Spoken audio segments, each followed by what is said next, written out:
Zero से ऊपर कितने कॉलम हो रहे हैं, 1 और 2। नंबर ऑफ डिविजन्स कितनी है, 2, तो यहाँ पे 2 लिख दो, ठीक है। यहाँ पे क्या है, मिली वोल्ट, ये किस पर है, 20 पर है, ठीक है। इसका ब्लैक वाला क्या है, 20 पर है, तो डिवीजन पर वोल्ट कितना है, 20, ठीक है। सिग्नल कौन सा है, साइन वेव है, ठीक है। सीरियल नंबर 1 है, पहली टेबल, ठीक है। नाउ अब जब इसका डिवीजन वोल्ट पर डिवीजन दिस और नंबर ऑफ डिवीजन मल्टीप्लाई करेंगे तो डिवीजन से डिवीजन कैंसिल आउट और फिर वोल्ट बचेगा।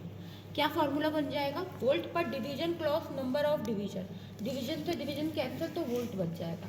नंबर ऑफ डिवीजन कितने थे, इस पॉइंट से ऊपर तक कितने ब्लॉक्स दिख रहे हैं, 2 ब्लॉक्स दिख रहे हैं, तो यहाँ पे आ गया 2 और मल्टीप्लाई नंबर ऑफ डिवीजन 2 है और डिवीजन पर वोल्ट पर डिवीजन कितना है, 20, तो टोटल कितना हो गया 40 मिली वोल्ट, ठीक है। इसका एम्पलीट्यूड क्या निकल गया, 40 मिली वोल्ट। यहाँ पे पीक टू पीक वैल्यू दे रखी है, ठीक है। पीक टू पीक मतलब यहाँ से लेके यहाँ तक वोल्ट में दे रखी है, ठीक है। आप इसे वो 4 के लिए बनेगी, समझ आए एम्पलीट्यूड निकालना। अब टाइम पीरियड निकालेंगे, टाइम पीरियड कैसे निकालेंगे, टाइम निकालने के लिए अब हमें क्या देखना है, हॉरिजॉन्टल एक्सिस, वर्टिकल एक्सिस हमने देख लिया, हॉरिजॉन्टल है, दैट इज एक्स एक्सिस। ये क्या है आपका टाइम पर डिवीजन, टाइम पर डिवीजन कितना है यहाँ पे 10 माइक्रोसेकेंड, यहाँ पे लिख दो 10 माइक्रोसेकेंड, ठीक है। अब यहाँ के सेंटर वाले पार्ट पे, क्योंकि ये इसका हॉरिजॉन्टल स्केल है, ठीक है, इस हॉरिजॉन्टल स्केल से और ये इसका एम्पलीट्यूड वाला स्केल, इस पॉइंट से फेज एंगल निकल जाएगा, ठीक है, 2πf, और यहाँ से हमारा पहला प्रैक्टिकल कंप्लीट हो जाएगा। पहला प्रैक्टिकल है aim to find the amplitude, frequency, time period and phase angle of a signal using CRO।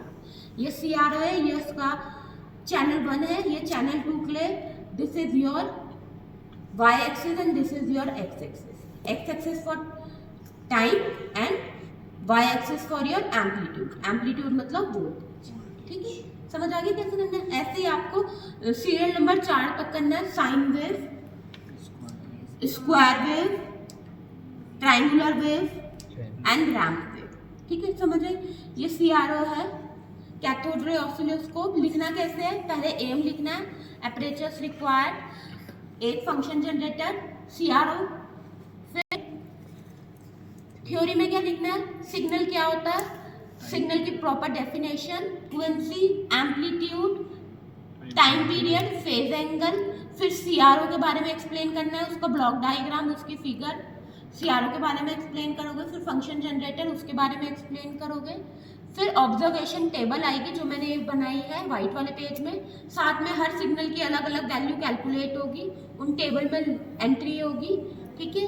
फिर जो व्हाइट वाले के पेज इधर लेफ्ट राइट पेज है लाइट वाला, वहाँ पे आप क्या बनाओगे, ऑब्जर्वेशन टेबल, इधर कैलकुलेशन, और CRO में सॉरी ट्रेसिंग पेपर में ट्रेस होगा, फिर कैलकुलेशन, और ट्रेसिंग पेपर में यहाँ पे व्हाइट वाले पेज में ऑब्जर्वेशन टेबल यहाँ बनाने ला लाइन वाले पेज में। फिर उसके बाद रिजल्ट लिखोगे कि साइन वेव का ये एम्पलीट्यूड है, ये टाइम पीरियड है, ये फेज एंगल है, ऐसे ही स्क्वायर वेव का, ट्रायंगुलर वेव का, रैंप वेव का, और रिजल्ट मेंशन करने के बाद प्रिकॉशन, ठीक है। Thank you.